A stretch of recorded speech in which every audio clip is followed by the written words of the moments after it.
మీ business ఏదైనా మీ ఊర్లో promotion చేయాలంటే అది సుమన్ టీవీతోనే సాధ్యం. ఇప్పుడే సంప్రదించండి. కరెక్ట్ గా ఇవాల్టికి కూటమి ప్రభుత్వం ఫామ్ అయ్యి గెలిచి ఆ కోర్టులో స్టార్ట్ చేసుకున్నాం ఆ మ్యాచ్ పూర్తవడం జరిగింది.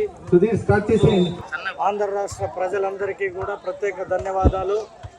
అలాగే చిత్తూరు నియోజకవర్గంలోని తెలుగుదేశం పార్టీ కార్యకర్తలు, నాయకులకి, తెలుగుదేశం పార్టీని అభిమానించే ప్రతి ఒక్కరికి కూడా ప్రత్యేక ధన్యవాదాలు తెలియజేసుకుంటూ ఈ నియోజకవర్గంలో ఇప్పుడు ఇక్కడ మెకానిక్స్లో ఉన్నాం.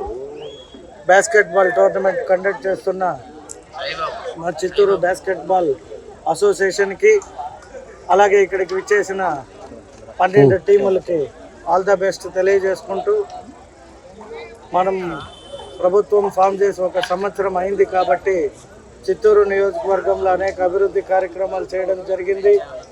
రానున్న రోజుల్లో కూడా రాబోయే 10-15 రోజుల్లో తల్లికి వందనం ఇవ్వబోతున్నాం. అలాగే ఆగస్టు 15న మహిళలకి ప్రకటించినట్టే ఉచిత బస్సు ప్రయాణాన్ని కూడా ప్రారంభించబోతున్నాం.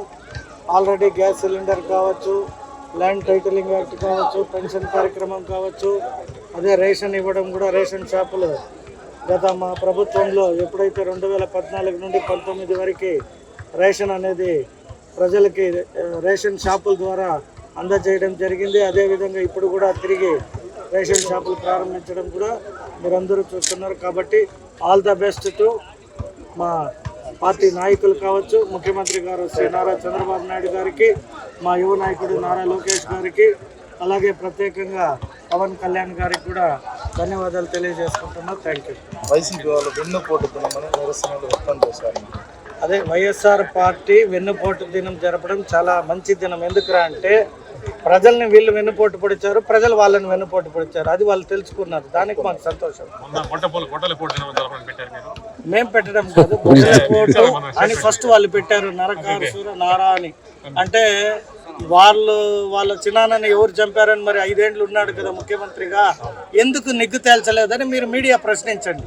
ఇప్పుడు మేము ఉన్నప్పుడు ఏమన్నారు, నరకాసుర చరిత్ర అన్నారు. మరి ఆ చరిత్రలో నిజంగా తప్పు చేసుంటే 5 సంవత్సరాల ముఖ్యమంత్రిగా ఉన్న వైఎస్ జగన్మోహన్ రెడ్డి వాళ్ళ బాబాయిని ఎవరు చంపారని ఎందుకు నిగ్గు తేల్చలేదో మీరు మీడియా సోదరులు వాళ్ళని అడిగితే బాగుంటుంది. ఖచ్చితంగా అభివృద్ధి పైన ఇంకా ఒక 4-5 రోజుల తర్వాత పెడతాం. ఎందుకంటే మేము గెలిచిన తక్షణం అభివృద్ధి చేయలేదు. గెలిచిన రోజు ఈరోజు అభివృద్ధి ప్రారంభమైంది ఒక 5 రోజుల తర్వాత. కాబట్టి ఒక 5 రోజుల తర్వాత ఈ నియోజకవర్గంలో మేము పాంప్లెట్ రూపంలో ప్రజలకి ఎక్కడ ఏ రోడ్ వేసినామో, ఇప్పుడు మీరు చూస్తే కంటికి కనిపించే రోడ్ ఇక్కడ నుండి మీరు అక్కడ కనెక్టింగ్ దీనికి చూస్తే, అలాగే కలెక్టరేట్ నుండి మన గాంధీ బొమ్మ దాకా కూడా హై రోడ్ విస్తరణ పనులు కూడా స్లోగా జరుగుతున్నాయి అంటున్నారు. ప్రజలకు మనం ఇబ్బంది పెట్టకుండా రోడ్ వైడనింగ్ కూడా జరుగుతుంది. కాబట్టి తెలుగుదేశం పార్టీ కూటమి ప్రభుత్వానికి చిత్తశుద్ధి ఉంది. మేము ఏం పని చేసినామనేది ఖచ్చితంగా ప్రజలకు చేరవేసే దీంట్లో ముందుంటాం.